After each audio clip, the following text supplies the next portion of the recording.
Imagine a god, not made of stone, not hidden in ruins, but still alive in how people think.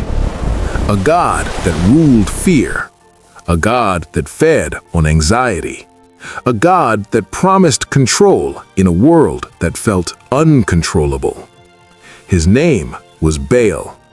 Not a myth, not a conspiracy, and not what viral videos want you to believe. The Quran names Baal directly, and what it warns us about is far more dangerous than a statue or secret cult. Because Baal was never just an idol.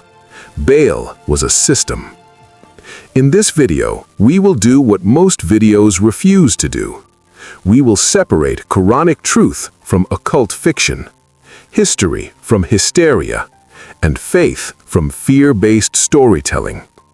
By the end, you'll understand why Baal still matters today, and why Islam warned us about him 1400 years ago without needing conspiracy theories.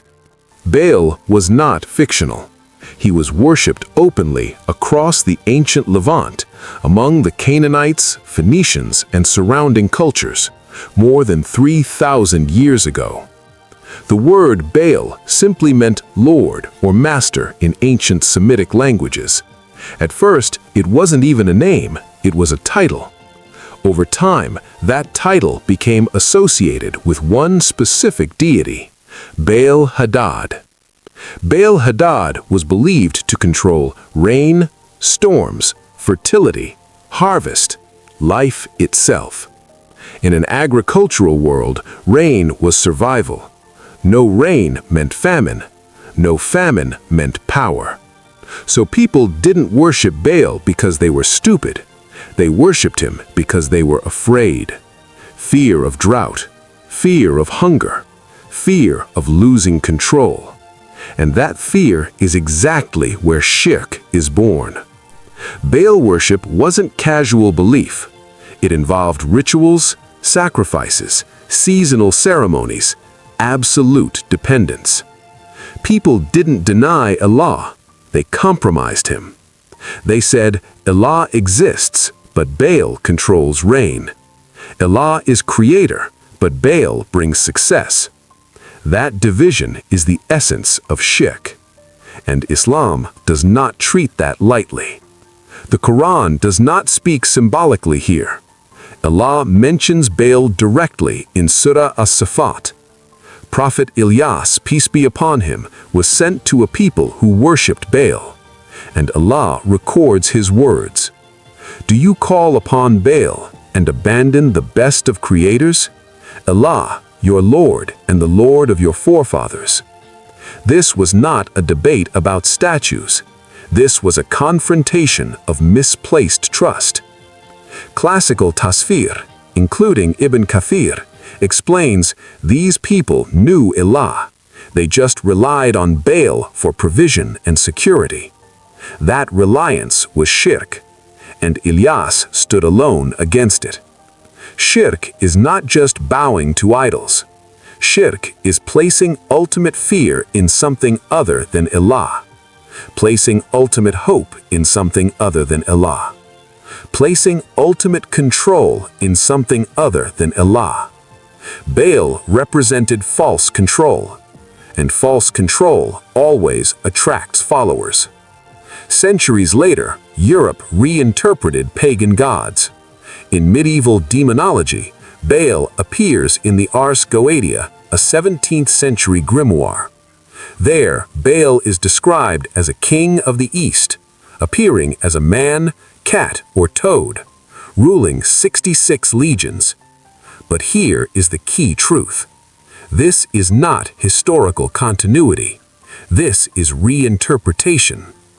Medieval Christians often turned old pagan gods into demons, not because the worship continued, but because theology changed. These texts are symbolic, not proof of ancient survival. Now let's address the viral claims. Claims that elites still worship Baal. Epstein invoked Baal. Secret rituals are happening. Here's the reality. There is no verified evidence of Baal worship in modern elite circles. The Baal.name wire transfer claim, unverified, out of context, never confirmed by forensic banking analysis. Occult symbolism does exist, but symbolism is not worship. Most modern occult references use Baal as an archetype, not a literal deity. Fear thrives on mystery. Truth thrives on evidence. Claims about Epstein receiving pieces of the Kiswa are unverified. No authenticated Saudi records. No confirmed chain of custody. No Islamic authority acknowledgement. Islam does not rely on rumors. Allah commands verification. And fear-based storytelling without proof becomes its own form of deception. The Quran explicitly clears Prophet Sulaiman, peace be upon him. Surah Al-Baqarah 2:102 states, "He did not practice magic. Devils spread lies after his death." Magic was a test, not power, and Islam condemns its use without exception. Baal is not alive as a god, but Baal lives in systems of fear, illusions of control, dependence on power instead of Allah. Any system that replaces tawakkul, any belief that replaces trust, any fear that overrides faith, that is Baal. And that is why the Quran warned us, not about statues, but where we place our hearts. Baal was defeated the moment people chose Allah alone, and he returns only when fear replaces faith.